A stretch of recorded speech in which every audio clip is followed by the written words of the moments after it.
मित्रांनो, श्री स्वामी समर्थ. तर मित्रांनो, जाणून घेऊया 4 या 5 दिवसाची माहिती. 13 फेब्रुवारी विजया एकादशी. या दिवशी आपण विष्णू सहस्त्र नावाचा जप करू शकता. ओम नमो भगवते वासुदेवाय नमः या मंत्राचा जप. ओम नमो विष्णवे नमः. ओम लक्ष्मी नारायण नमः.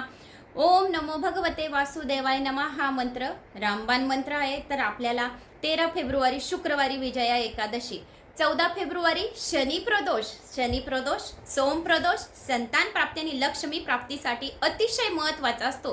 कुठल्याही गोष्टींसाठी शनी आणि सोम प्रदोष जर आपण पकडला, आपण व्रत केले, 6 महिन्याच्या आत त्याचे दुःख आणि दारिद्र्य संपते, एवढी 100% गॅरंटी. आणि 1 वर्षभर जर आपण ते प्रदोष व्रत केले, त्याच्या घरी भाग्यलक्ष्मी स्वतःहून चालून येते.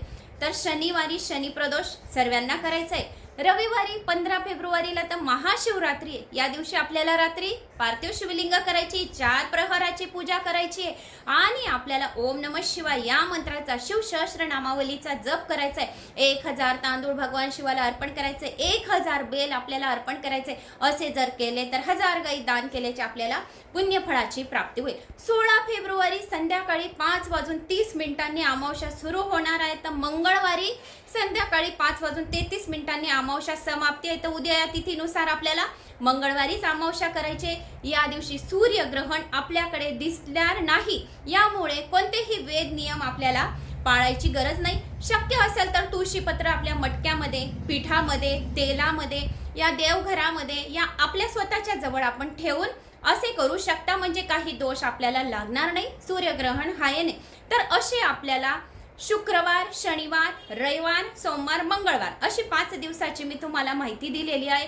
तर या दिवसांमध्ये आपल्याला लक्ष्मी अष्टकचं पठण आपण या 5 दिवस आपण करू शकता.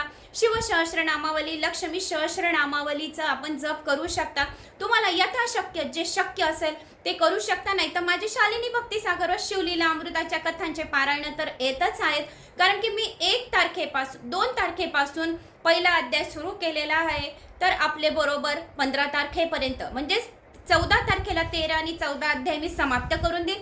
15 तारखेला शिव सहस्रनामावली येईल.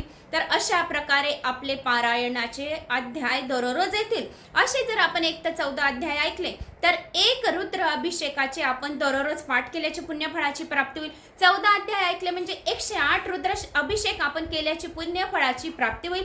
आणि आपल्या मनातल्या इच्छा लवकरात लवकर भगवान शिव भोळा साम सदाशिव आपल्यावर प्रसन्न होईल. तर महाशिवरात्रीच्या दिवशी तुम्हाला जर मनाला आवडलं तर 12 शिवलिंगांचे निर्माण आपल्या घरीच करा ताटामध्ये. नाहीतर एक सफेद कपडा घेऊन घ्या आणि त्याच्यावर खाली 12 बेलपत्र ठेवा.